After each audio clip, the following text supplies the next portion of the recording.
Prepare-se para uma imersão na verdadeira história por trás do submundo cubano.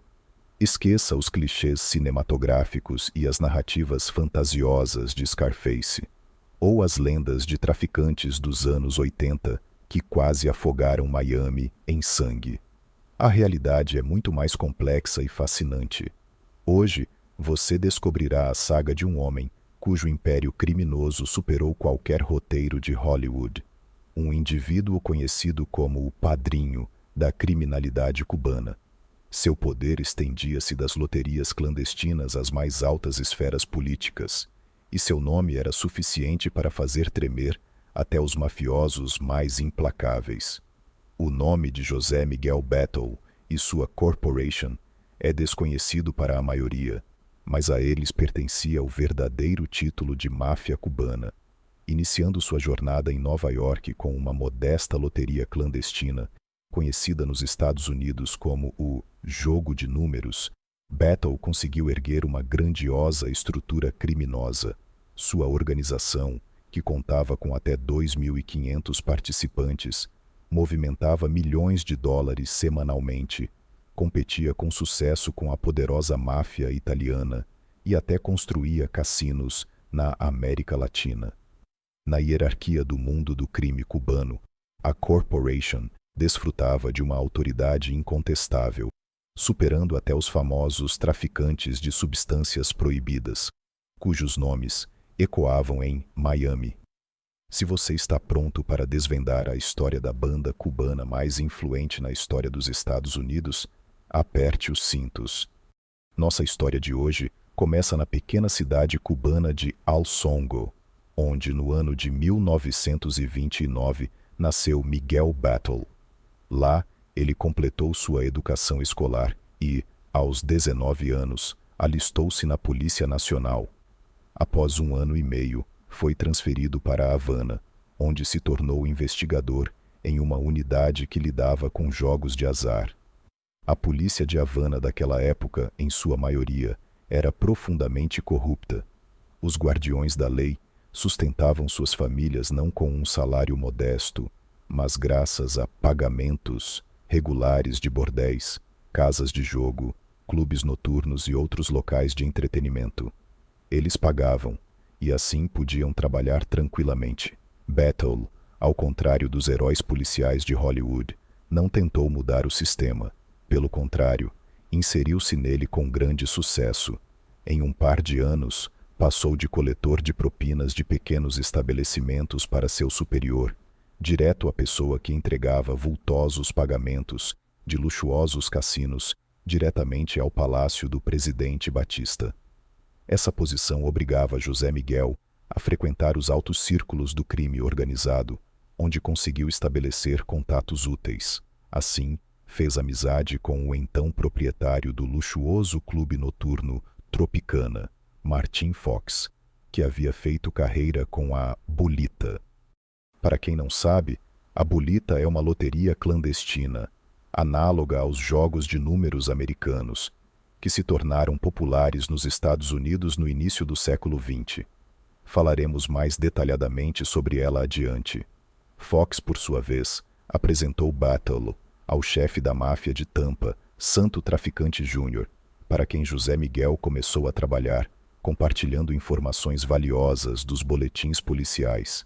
Esse conhecimento seria de grande ajuda para Batlle no futuro, quando se mudasse para os Estados Unidos. A vida de policial corrupto de José Miguel chegou ao fim no ano de 1959, quando o movimento de Castro realizou a Revolução Socialista. Devido à sua ligação com o jogo de azar, ele foi transferido para a polícia de trânsito. Não havia mais propinas dos cassinos, nem os próprios cassinos, e o novo trabalho não prometia grandes perspectivas. Por isso, no final daquele ano, Batlle decidiu mudar-se para os Estados Unidos. Ele se estabeleceu na pequena cidade de Union City, Nova Jersey, comprou um pequeno bar e começou a planejar como trazer sua esposa e filho. No entanto, seus planos tranquilos foram interrompidos pela notícia de que a CIA estava recrutando cubanos para uma operação militar para derrubar o regime de Castro. Battle tinha conhecidos bem informados, por meio dos quais ele também se alistou como voluntário. Após um par de meses, ele já estava se preparando para a operação em um campo secreto nas montanhas da Guatemala.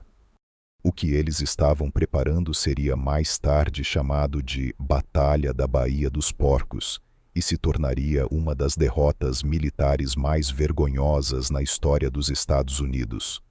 Não analisaremos as razões desse fiasco, pois há muitas nuances dignas de um relato separado. No contexto de nosso herói, essa invasão é interessante porque foi lá que ele obteve o título não oficial de Herói de Guerra, que no futuro o distinguiria vantajosamente na diáspora cubana dos Estados Unidos. O motivo pelo qual ele começou a ser chamado assim foi o seguinte: quando a brigada, após o desembarque, avançou um pouco para o interior da ilha, uma de suas unidades caiu em uma emboscada feroz. Um soldado conseguiu escapar do cerco e encontrou a equipe onde Battle estava. Ao ouvir sua história, José Miguel saltou imediatamente para o único caminhão de sua equipe, levando consigo 2 homens, uma metralhadora e algumas armas de fogo, e partiu para salvar os cercados. Por algum milagre, eles conseguiram não apenas penetrar ilesos no interior da frente, mas também resgatar com sucesso toda a equipe, da qual, a essa altura, restavam apenas 11 pessoas. No entanto, nem mesmo tal heroísmo conseguiu mudar o curso da operação. A brigada rebelde foi derrotada e seus restos foram jogados na prisão em Cuba. Lá, eles passaram mais de um ano antes que Castro e Kennedy conseguissem concordar em uma troca. Cuba entregou os prisioneiros aos Estados Unidos e, em troca, recebeu equipamentos agrícolas, medicamentos e alimentos. Muitos participantes dessa invasão dedicariam mais tarde toda a sua vida à luta contra Castro. Battle, no entanto, embora no futuro ajudasse tais grupos com dinheiro, era uma pessoa mais pragmática e, apesar de seu ódio não disfarçado, pensava antes de tudo na solução dos problemas mais urgentes. Quando foram trazidos de volta para os Estados Unidos, a todos foi oferecido o alistamento no exército americano. Battle, sem saber o que mais fazer, aceitou essa oferta e finalmente conseguiu transferir sua esposa e filho para os Estados Unidos. Ele permaneceu em serviço por cerca de um ano, depois se demitiu e se mudou para Union City. A essa altura, ele já havia vendido seu bar e precisava procurar uma nova forma de ganhar a vida. Foi então que surgiu a oportunidade de entrar no negócio da Bulita, seu antigo conhecido, Ángel Mujica, com quem havia servido junto na polícia de Havana e desembarcado em Cuba durante a Batalha da Baía dos Porcos, propôs a Battle que se tornasse sócio em um pequeno ponto de coleta de apostas na Bulita. José Miguel, não tendo outras perspectivas, aceitou a oferta do velho companheiro. Dificilmente poderiam imaginar então que essa iniciativa levaria ao surgimento de uma das mais poderosas gangues cubanas dos Estados Unidos. O que é a Bulita? Literalmente, a palavra significa bolinha, e a história da origem do nome desse jogo de azar tem suas raízes na primeira metade do século XX, referindo-se à Loteria Nacional Cubana. Nela, usavam-se dezenas de pequenas bolinhas com números diferentes, que eram colocadas em um saco, e depois uma delas era retirada. Seu número era o vencedor do dia. Como, devido à baixa renda, nem todos podiam se dar ao luxo de jogar na Loteria Nacional Cubana, comerciantes de rua astutos começaram a coletar apostas nela, por somas muito inferiores às necessárias para participar do jogo legal. Assim, nasceu a Bulita. Qualquer um, até o mais pobre habitante de Havana, podia ir a um bolítero e apostar alguns pesos. Com o tempo, a ligação com a Loteria Nacional Cubana não foi a única forma de determinar o número vencedor. Mais frequentemente, os bolíteros se orientavam pelos resultados das corridas de cavalos no hipódromo. Ao mesmo tempo, como obter o número vencedor, cada um decidia por si mesmo. Podiam ser números até 100, alguns até 500, e os mais abastados podiam chegar até 1000. Consequentemente, o coeficiente pelo qual se multiplicava a própria soma, em caso de vitória, era igual ao número total de dígitos no sorteio, ou seja, por 100, 500 ou 1000. E como a aposta mínima era igual à menor denominação da moeda cubana, na bolita jogavam praticamente todos os habitantes dos bairros pobres, desde meninos de rua até avós. Afinal, o que é um peso? Não se compra muito. Então, por que não tentar a sorte e transformá-lo em 500 ou talvez até 1000 pesos? A bolita se transformou no passatempo nacional dos pobres. As pessoas desenvolviam sistemas inteiros para determinar o número certo, e os esotéricos inventavam livros de sonhos especiais que ajudavam a determinar, através dos sonhos, o número certo para a aposta. Quando, nos anos 60, os cubanos começaram a fugir em massa para os Estados Unidos do regime de Castro, junto com um monte de outras peculiaridades nacionais, o amor pela bolita também se mudou com eles. Cedo ou tarde, para essa demanda, deveria aparecer uma oferta adequada, e foi José Miguel Batlle quem a fez. Quando aceitou a proposta de seu companheiro de armas para se tornar sócio em uma operação de bolita, descobriu que o empreendimento era extremamente pequeno e não tinha chances de crescimento rápido, porque tudo dependia, por mais trivial que pareça, de dinheiro e de conhecimentos.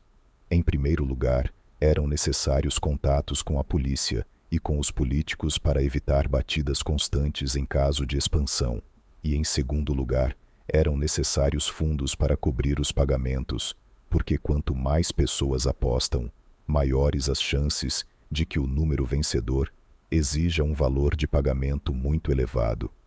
Foi aqui que as conexões cubanas de Batlle lhe foram úteis. Ele contatou Santo Traficante Júnior e agendou um encontro.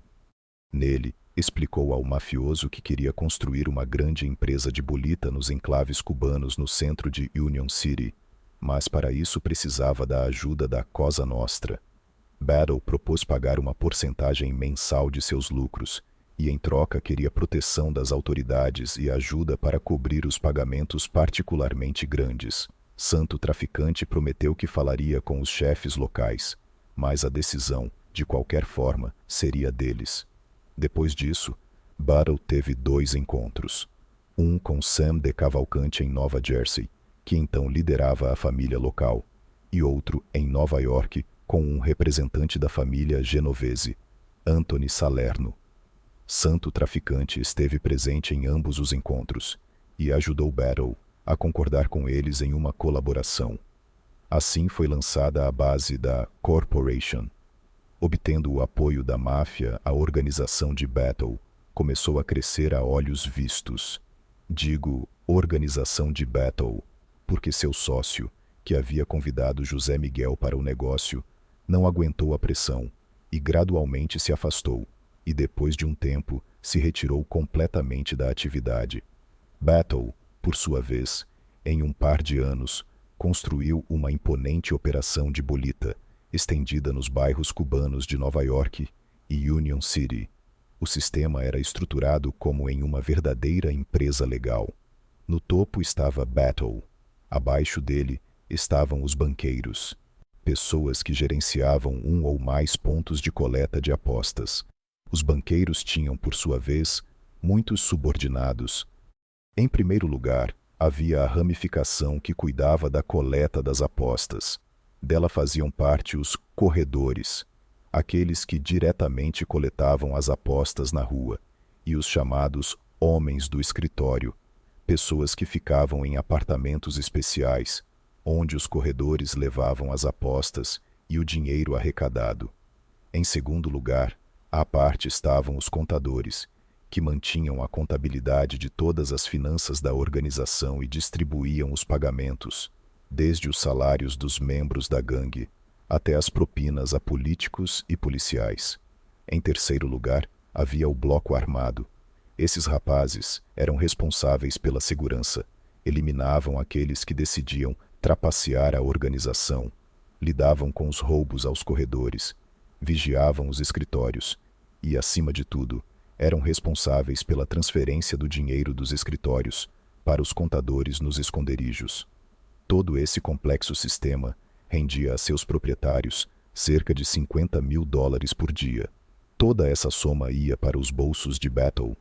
Naturalmente que não. Era preciso pagar as pessoas, dar a cota prometida aos mafiosos e, principalmente, agradar os políticos e a polícia. Assim, Battle pagava o chefe de polícia de Union City, Herman Bolt, por meio do qual tinha acesso ao prefeito daquela cidade, William Must, que também recebia dinheiro da Corporation.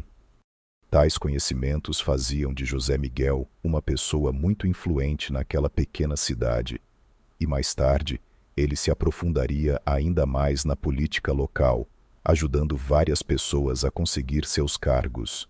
No entanto, mesmo tais laços não podiam proteger Battle da perseguição das autoridades. Assim que o negócio da bolita se tornou visível a olho nu, o FBI se encarregou de José Miguel e da Corporation.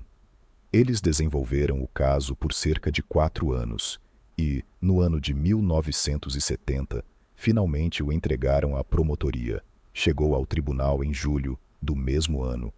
14 pessoas, incluindo Battle, foram acusadas de conspiração para organizar jogos de azar ilegais.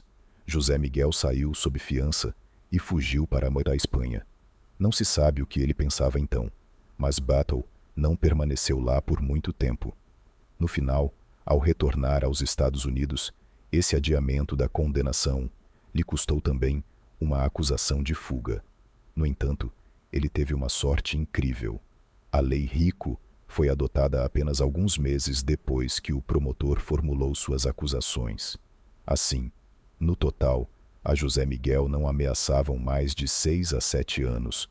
Com a Rico, ele teria 30 anos. No final, Battle foi condenado a apenas 18 meses de prisão, o que ele devia a seus advogados, que obtiveram um acordo simplesmente excelente em troca da declaração de culpa. Enquanto isso, do lado de fora, já estavam surgindo os primeiros problemas sérios dentro de sua gangue, que dariam início ao que a criminalidade cubana simplesmente não pode existir sem. Centenas de tiros e dezenas de cadáveres. Miguel, como líder da Corporation, era contra o comércio de pó branco mágico. Ele acreditava que a bolita, embora rendesse menos, era mais segura a longo prazo. No entanto, nem todos concordavam com ele, em particular seus 2 irmãos, Gustavo e Pedro, que se dedicavam a isso em Miami. Então Gustavo foi preso, e Pedro se mudou para Nova York, e sem o conhecimento do irmão mais velho, continuou a se ocupar disso, desta vez com outro membro da organização apelidado de Ernestico. Este personagem também será importante na narrativa posterior. Então o apresentarei brevemente. Ernestico era um jovem, recém-maior de idade. Ele conheceu Battle pela primeira vez na Espanha. Foram apresentados por conhecidos em comum. El Padrino, como José Miguel seria chamado mais tarde, afeiçoou-se ao jovem desordeiro, que em todos os aspectos era um candidato ideal para o papel de gangster. Battle lhe propôs trabalhar para ele. Já na Espanha, Ernestico cometeu seu primeiro assassinato pela Corporation. Quando José Miguel retornou a Nova York, Ernestico o seguiu. Aqui ele rapidamente se entendeu com Pedro e, junto com ele, começou a traficar pó branco. No início, as coisas iam bem para os parceiros. A mercadoria vendia, o dinheiro era feito, os concorrentes eram poucos. Mas então chegou a Nova York um gangster apelidado de Palulu. Já em Miami, ele havia tido desentendimentos territoriais com os irmãos Battle, e sua mudança e o estabelecimento de sua operação perto da de Pedro reabriram velhas feridas. O conflito aberto teve início quando a gente de Palulu começou a vender no território de Pedro, e Ernestico matou essas pessoas e se apossou da mercadoria no valor de $20.000. Isso aconteceu pouco antes de José Miguel sair da prisão, e ele ficou furioso quando descobriu. Não só Gustavo já estava na cadeia por esse tipo de negócio, mas apenas um par de anos antes, Ele e Pedro quase foram mortos em Miami, em um conflito semelhante. Battle ordenou a Pedro que parasse imediatamente com aquilo e que não se mostrasse por um tempo. No entanto, se ele parou de traficar, não parou de frequentar os locais, o que no final o arruinou. Em um dos bares, Pedro trombou com Palulu. Uma troca de tiros irrompeu, e o irmão de José Miguel foi morto. El Padrino estava, por um lado, devastado pela dor, por outro, inebriado por um desejo de vingança que o consumiria por muitos anos, pois Palulu se revelaria um filho da puta, extremamente sortudo. A vingança começou com Battle, encomendando um assassinato a seus dois melhores matadores, Ernestico e China Acuna. Os dois rapazes procuraram Palulu por vários meses. Durante esse período, conseguiram torturar cerca de 20 de seus cúmplices e mandar outros tantos para o outro mundo, após o que finalmente conseguiram descobrir onde encontrá-lo. Palulu os viu se aproximar e começou a fugir. Após a perseguição, conseguiram feri-lo, mas como a polícia chegou extremamente rápido, não foi possível disparar o tiro de misericórdia. No final, Palulu foi levado para o hospital com múltiplas feridas na perna, que teve que ser amputada. Em seguida, logo após o hospital, ele acabou na prisão pelo assassinato de Pedro Battle, e José Miguel tentaria matá-lo ainda mais vezes, das quais falaremos adiante. Agora El Padrino tinha outro problema. Após a morte de Pedro, Ernestico estava fugindo ao controle. Não lhe era mais permitido traficar pó mágico, e o dinheiro que recebia como capanga da organização era claramente insuficiente. Assim, ele começou a atormentar Battle para que o promovesse a banqueiro. José Miguel acabou cedendo e lhe concedeu um de seus pontos. No entanto, Ernestico não conseguiu desempenhar o trabalho de banqueiro, sofrendo apenas perdas, e El Padrino o destituiu do cargo. Ofendido por Battle, Ernestico decidiu que de qualquer forma pegaria o que lhe era devido, e aproveitando-se de sua autoridade de assassino, começou a pegar emprestado e não devolver somas consideráveis a outros banqueiros. No final, ele se chocou com um que simplesmente o mandou para aquele lugar. Foi então que Ernestico teve a brilhante ideia de sequestrar esse banqueiro e pedir um resgate à Corporation. Mas o sequestro falhou. O banqueiro viu o rosto de Ernestico. O assassinato, que deveria resolver a situação final, também não deu certo. Depois disso, os outros banqueiros organizaram uma reunião, durante a qual expressaram a Battle seu descontentamento com Ernestico. Todos sabiam que ele era como um filho adotivo para José Miguel e tinham medo de agir autonomamente. El Padrino ouviu seus homens e concordou com eles. Ernestico deveria morrer. A primeira tentativa de assassinato foi realizada em Nova York, mas terminou em fracasso. Depois disso, Ernestico fugiu para Miami. Lá, atiraram nele mais um par de vezes, mas também sem particular sucesso. O dano mais grave foi um ferimento no antebraço. Foi então que José Miguel decidiu assumir a situação. Junto com os melhores assassinos da organização, ele foi para Miami. Com a ajuda do mundo do crime cubano local, conseguiram localizar o novo esconderijo de Ernestico, e Battle partiu para o golpe com seus homens, atirando pessoalmente uma bala entre os olhos de seu filho adotivo. Ernestico estava no apartamento onde ocorreu o atentado, junto com sua namorada, Idália Fernandes, que por algum milagre conseguiu sobreviver. Os policiais a encontraram em uma poça de sangue e a mandaram imediatamente para o hospital. Idália se tornou a primeira testemunha no caso do assassinato de Ernestico. O segundo foi seu amigo Charlie Hernandez. Ele conhecia muito bem Ernestico e também havia participado de vários roubos aos banqueiros da Bolita. Logicamente, ele deveria ser a próxima vítima. Então, para salvar sua vida, começou a colaborar com as autoridades. Charlie deu aos investigadores toda a história anterior ao atentado, descrevendo Battle como o principal mandante, e Idália Identificou um dos assassinos como China Acuna. Sobre a participação de José Miguel, ela não disse nada por medo. Depois, durante a investigação, foram encontradas outras pessoas que, com suas palavras, confirmaram os depoimentos das duas testemunhas principais e também contaram sobre a participação pessoal de José Miguel no atentado. O caso estava 100% e Battle recebeu 30 anos de prisão. E assim, terminaria a história do padrinho cubano, antes mesmo de começar, se não fosse por um mas. Seus advogados encontraram a menor brecha possível. Apresentaram um recurso devido ao texto muito vago da sentença.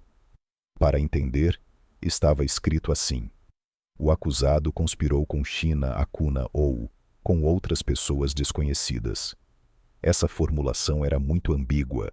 Não estava claro se ele havia conspirado com Acuna ou com outra pessoa. Se houvesse a conjunção e, não haveria problemas, mas erros desse tipo permitiram aos advogados obter a revisão do caso. E então os defensores foram para o lado da acusação e propuseram um acordo. Eles retiravam as acusações de assassinato e José Miguel se declarava culpado de ter encomendado o assassinato. Os promotores concordaram. No entanto, ainda não sabiam o mais importante. Na nova audiência, Battle tinha um juiz mais complacente, se é que você me entende. Assim, em vez dos 30 anos anteriores, ele obteve apenas uma pena suspensa, e embora El Padrino de fato não tenha sofrido nenhuma punição, esses eventos o mudaram bastante. A bolita lhe rendia enormes somas de dinheiro, os políticos de uma cidade inteira estavam em seus bolsos, e a lei não conseguia pegá-lo, o que quer que ele fizesse. Tudo isso mudou a visão de mundo do ex-policial corrupto, herói da Batalha da Baía dos Porcos, transformando-o em um implacável chefe do crime. E muito em breve, cada membro de sua organização sentiria isso na pele. Enquanto a investigação sobre o caso do assassinato de Ernestico se desenrolava, Battle permaneceu na prisão por mais de 2 anos. Durante todo esse tempo, a organização foi administrada fora da cadeia por seu filho Miguelito e pelo único banqueiro judeu da organização, de nome Abraham Ritz. Ele havia conhecido José Miguel desde Havana, e este último, em virtude da antiga amizade, o havia envolvido no negócio da bolita.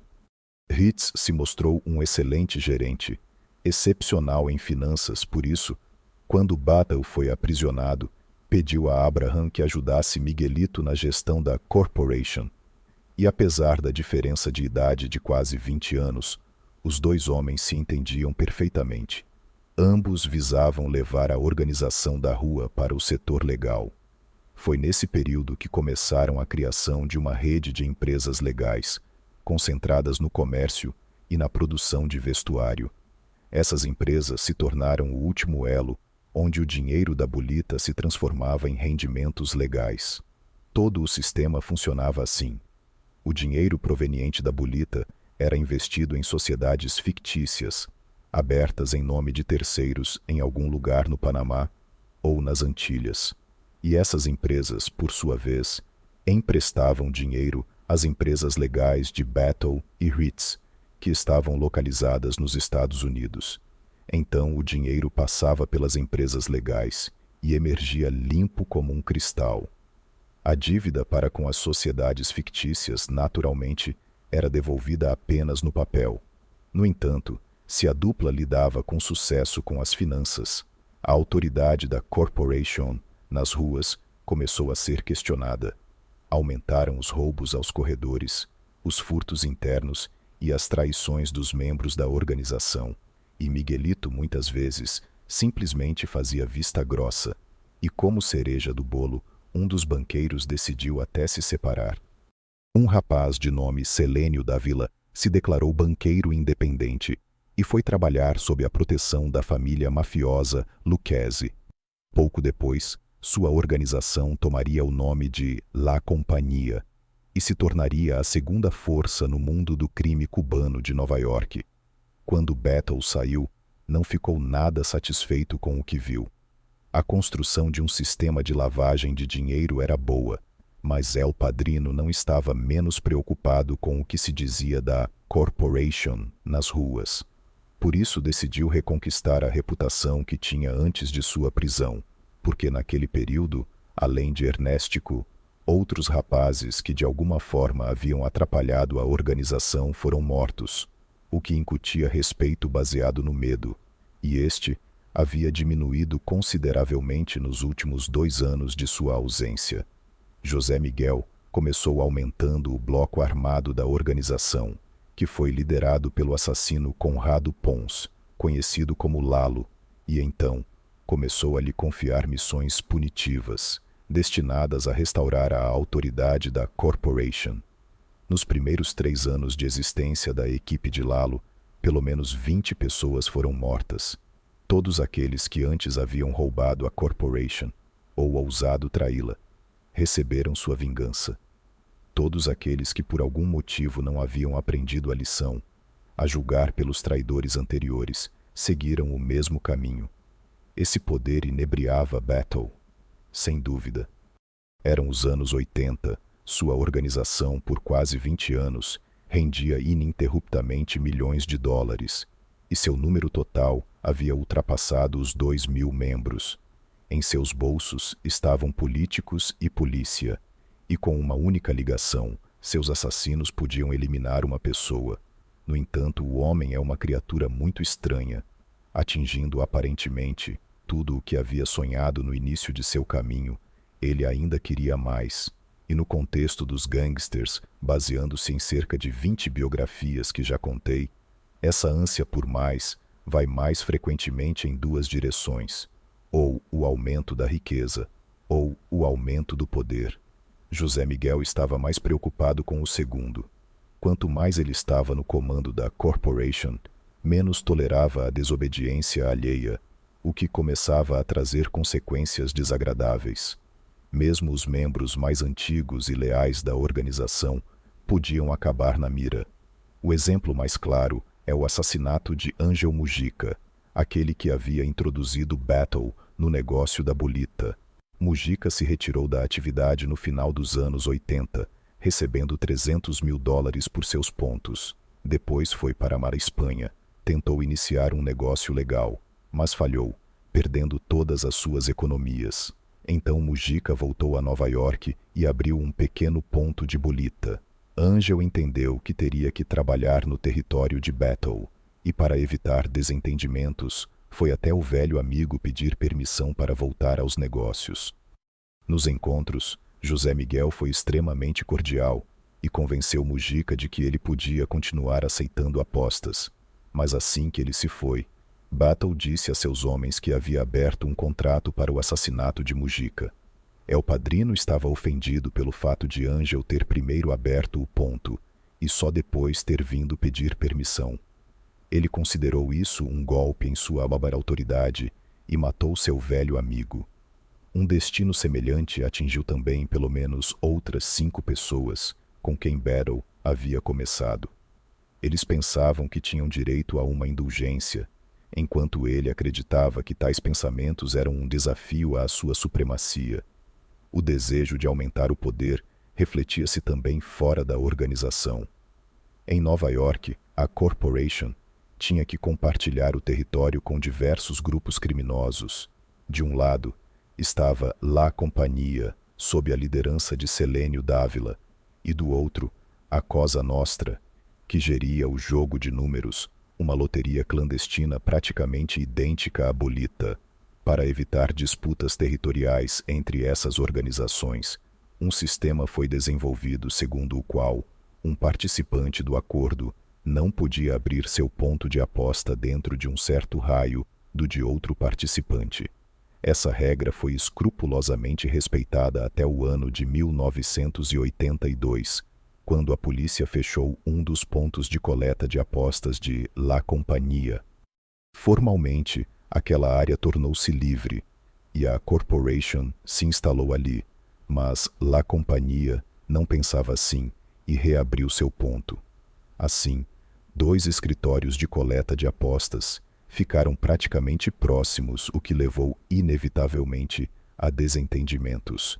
Para resolver essa disputa, um encontro separado foi organizado, onde aparentemente Battle e Dávila conseguiram chegar a um acordo. No entanto, quase imediatamente depois, um dos pontos de La Companhia pegou fogo e nas proximidades abriu um ponto da Corporation. Dávila respondeu imediatamente com a mesma atitude, após o que um novo encontro foi organizado com Dávila, Battle e os representantes da família Lucchesi. Então os representantes da família Genovese, que patrocinavam José Miguel, tentaram também fazer os cubanos entrarem em razão, organizando um encontro próprio, e finalmente, no ano de 1983, todos se reuniram. Genovese, Lucchesi, Corporation e La Companhia. Mas nenhum dos encontros produziu o efeito desejado. Pelo contrário, logo após o fim do último, um membro da Corporation foi morto e os atiradores foram identificados como membros da família Lucchesi. Além disso, os Lucchesi, vendo os desentendimentos entre os bolíteros cubanos, apesar dos encontros pacíficos, continuaram a ocupar furtivamente o território da Corporation. Tudo isso, no geral, levou a uma série de incêndios criminosos nos pontos da loteria ilegal. Battle não teve medo de desafiar a Cosa Nostra e, de fato, travou uma guerra por impressionantes 2 anos, de 1983 a 1985. Este conflito custou a vida de várias dezenas de pessoas, incluindo 8 civis, e foi marcado pelo maior número de incêndios já registrados na história dos confrontos entre organizações criminosas nos Estados Unidos. Mais de 60 vezes, nesse período, os pontos da loteria ilegal foram queimados. Os incêndios diminuíram apenas quando uma criança ficou ferida em um deles. Esse caso chocou a opinião pública, e os criminosos recuaram. Não se sabe se depois disso houve negociações de paz, mas o conflito se extinguiu após esse incidente. Battle, nesse período, já havia se mudado para Miami. Lá ele construiu uma espécie de rancho de 22 acres e meio. Aqui, José Miguel fazia o papel de fazendeiro. Havia contratado pessoas, algumas para cultivar a terra, outras para se dedicar à criação de galos de briga. El Padrino, por sua vez, passeava por tudo aquilo e provavelmente mergulhava nas lembranças de sua infância em uma pequena cidade cubana. Além disso, Battle, em Miami, havia começado a pressionar o maior bolítero local, chamado Oscar Alvarez. El Padrino acreditava que os banqueiros locais deveriam pagar-lhe uma porcentagem, já que ele havia se mudado para Miami. Os banqueiros locais não pensavam assim. Então, José Miguel decidiu fazer com que esse conceito fosse aceito, pressionando Alvarez, tentando matar seu braço direito, Gerardo Zais. Surpreendentemente, Alvarez não respondeu, mas simplesmente se retirou dos negócios e deixou Miami. A maioria dos banqueiros que permaneceram após esse episódio passou para o lado da Corporation. No entanto, essa não foi a principal vitória de El Padrino nesse período. Ele finalmente conseguiu alcançar o assassino de seu irmão Pedro, que havia demonstrado simplesmente milagres de sobrevivência. O que contarei agora se assemelha mais ao roteiro de uma comédia de humor negro do que a uma história verdadeira. Realmente, a vida é o melhor roteirista. Quando Palulu sobreviveu ao primeiro atentado, José Miguel colocou sobre ele um contrato aberto de $100 mil. Os entusiastas surgiram quase imediatamente, e já na prisão, Palulu recebeu uma facada nas costas, e novamente sobreviveu. No entanto, permanecendo vivo após esse episódio, passou todo o seu restante período de detenção no bloco para prisioneiros, cujas ações podiam lhe custar a vida, entre criminosos inveterados. Na prisão, Battle não conseguiu alcançar o assassino de seu irmão. Quando ele saiu, foi quase imediatamente alvo de uma tentativa de assassinato. Um assassino, ansioso para embolsar os $100 mil, armou uma emboscada para Palulu na rua e abriu fogo. Seguiu-se um tiroteio, durante o qual Palulu recebeu uma bala no peito, e sim, novamente sobreviveu. E também recebeu uma condenação por porte ilegal de armas. Saindo da prisão 2 anos depois, ele se envolveu novamente em um tiroteio com os caçadores da recompensa de 100 mil. Desta vez, não sofreu ferimentos, mas acabou novamente na prisão por porte ilegal de armas. Libertado, Palulu retornou a Nova York e Battle, a essa altura, já havia encerrado o contrato e confiado o golpe ao seu principal homem de força, Lalo Pons. Este fez tudo com perfeição. Escondeu-se no hall de entrada da casa de Palulu. Esperou que ele passasse, saiu da emboscada e atirou na nuca dele. Palulu caiu no chão, mas novamente sobreviveu. A bala, de alguma forma mítica, entrou no crânio, mas não atingiu o cérebro. Então Battle decidiu cuidar pessoalmente do assunto. Pegou os melhores assassinos da organização, encurralou Palulu perto de sua casa e o reduziu literalmente a uma peneira. 11 balas foram extraídas pelos médicos do corpo de Palulu, mas sim, também desta vez ele não morreu. Uma operação dificílima, vários dias em coma, mas ele permaneceu vivo. A essa altura, nas ruas, espalharam-se seriamente rumores de que Palulu era impossível de matar, que ele era El Diablo, o diabo, e como tais conversas podiam prejudicar a reputação da Corporation, Battle decidiu arriscar e enviou um assassino para completar o trabalho diretamente no hospital.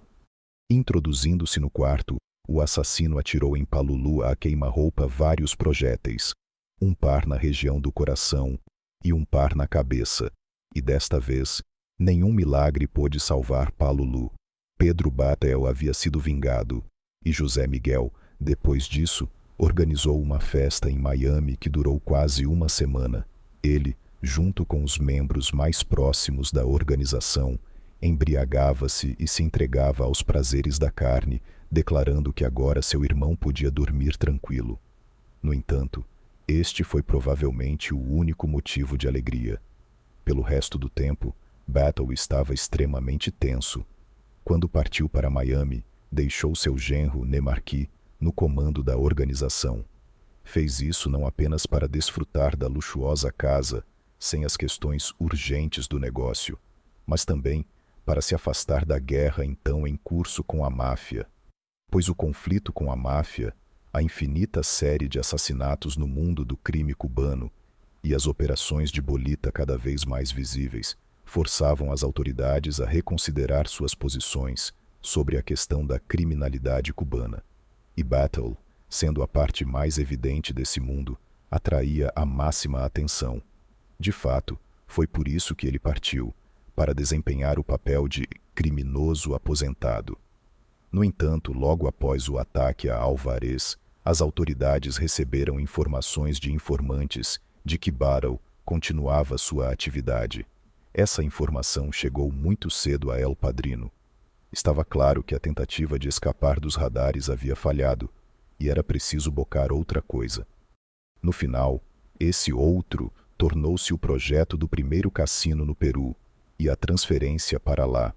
Essa história começou quando alguns empresários peruanos procuraram um conhecido de Battle, de sobrenome De Villers, em busca de um investidor. Eles afirmavam que poderiam obter permissão para abrir um cassino na capital do país. Eles próprios não dispunham de tais somas de dinheiro, mas estavam dispostos a ajudar com seus contatos nos círculos políticos. Em troca, queriam uma pequena participação no cassino. De Villers propôs isso a José Miguel, e ele aceitou com alegria. A única incógnita era que Battle nunca havia administrado um cassino. Você pode objetar. E daí? Bastava contratar pessoas experientes. Pronto. Em teoria, sim, mas apenas no papel. Na prática, Battle contratou pessoas experientes, deu-lhes bons salários, ao gerente até uma participação, e no início, tudo correu bem. O gerente montou uma excelente equipe, e o próprio cassino fez barulho, pois antes disso não havia estruturas desse tipo no país. Mas então começaram a abrir concorrentes, e ao Peru chegou Battle, que a essa altura estava completamente enlouquecido pelo poder, e ainda por cima, cada vez mais aproximava o nariz do pó mágico. José Miguel comportava-se no cassino como um príncipe medieval em seu castelo, fazendo tudo o que lhe passava pela cabeça. Constantemente bêbado ou drogado, ele festejava, assediava mulheres e todos os dias ameaçava matar alguém. Além disso, sua primeira amante, por algum motivo desconhecido, teve a chance de decidir sobre as questões de pessoal da instalação, após o que, no lugar dos funcionários experientes, apareceram seus numerosos parentes. O primeiro a não aguentar foi o gerente. Depois o chefe de segurança foi embora. Ele avisou Battle que aspirar pó no corredor sob as câmeras não era uma boa ideia, e José Miguel o acusou de espionagem e ameaçou matá-lo. E depois começou uma constante rotatividade de pessoal, pois ninguém queria trabalhar em tal caos, o que no final levou a problemas de afluxo. As pessoas queriam jogar em uma boa estrutura com pessoal profissional, o que era impossível com um proprietário tão inadequado. No fim, tudo terminou com a denúncia do gerente contra Battle. Ele tinha uma disputa por uma indenização por sua participação, e José Miguel não queria pagar, mas apenas ameaçava matá-lo. Iniciou-se uma investigação e descobriu-se que Battle vivia no Peru, com um passaporte falso. Por isso foi deportado do país e enviado de volta para os Estados Unidos. O cassino, por sua vez, continuou a funcionar por um tempo, mas acabou fechando devido a perdas. A deportação e o retorno aos Estados Unidos foram um presente magnífico para as autoridades. A partir do momento em que partiu para o Peru com um passaporte falso, as forças da lei simplesmente o haviam perdido de vista. Ou seja, em teoria, se José Miguel não tivesse se comportado como uma versão ruim do padrinho, ele poderia ter realmente escapado dos radares e gerenciado tranquilamente a organização, sem temer acabar atrás das grades.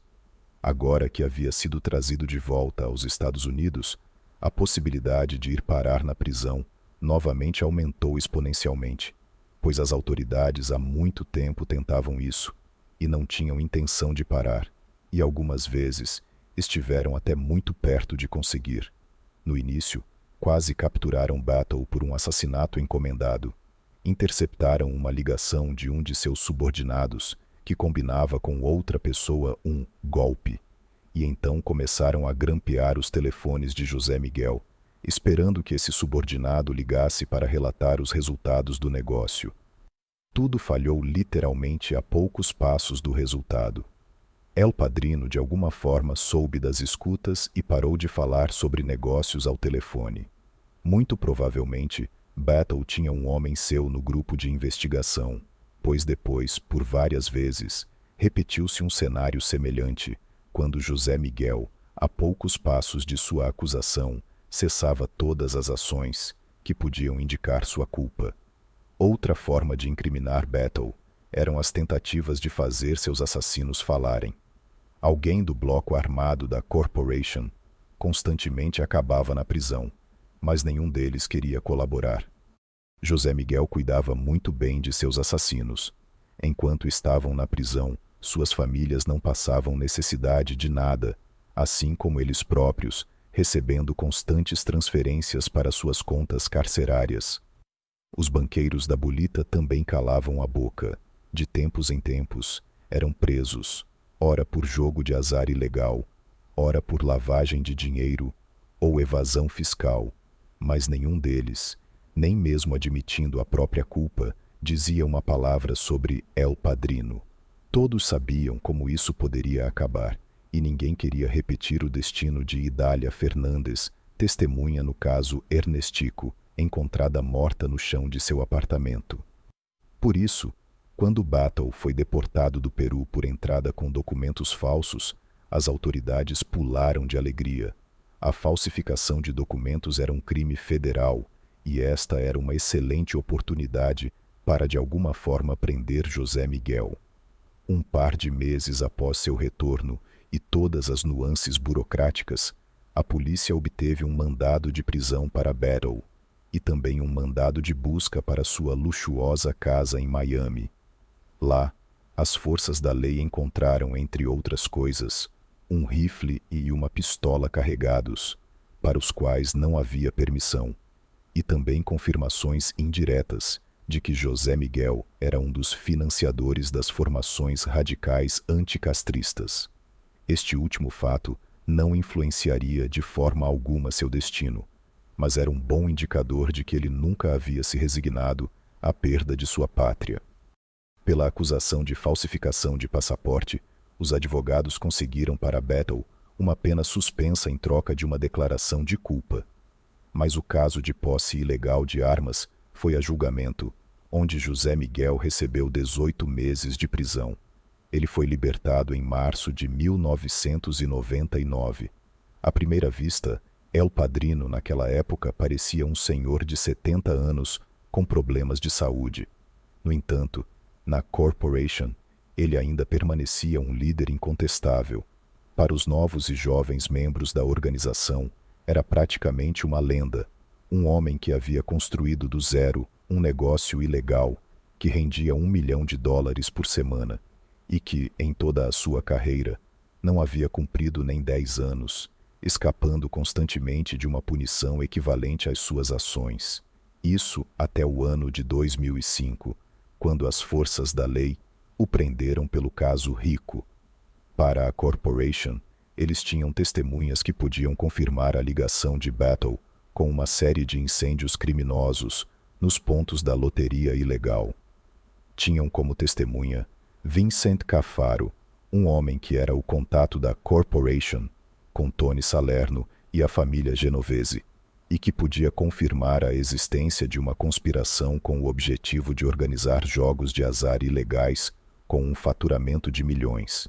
E também Robert Hopkins, contato de La Companhia com a família Lucchese, que podia dizer a mesma coisa que Cafaro.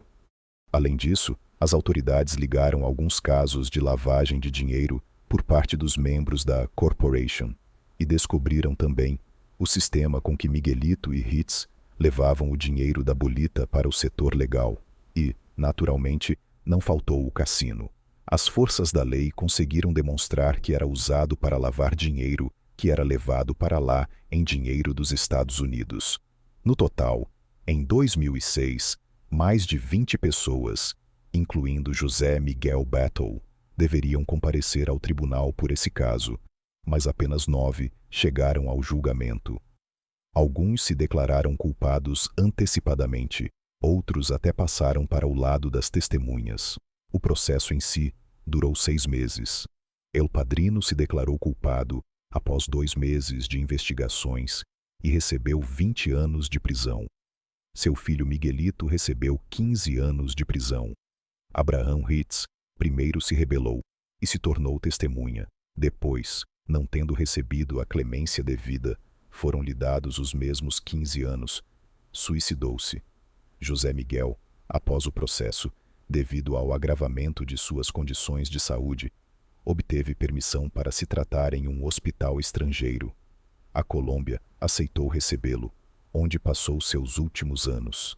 Naquela época, já lhe haviam sido diagnosticadas broncopneumopatia crônica obstrutiva, cirrose hepática, hepatite B, bem como insuficiência renal e hepática. Foi por esta última que ele faleceu em agosto de 2007.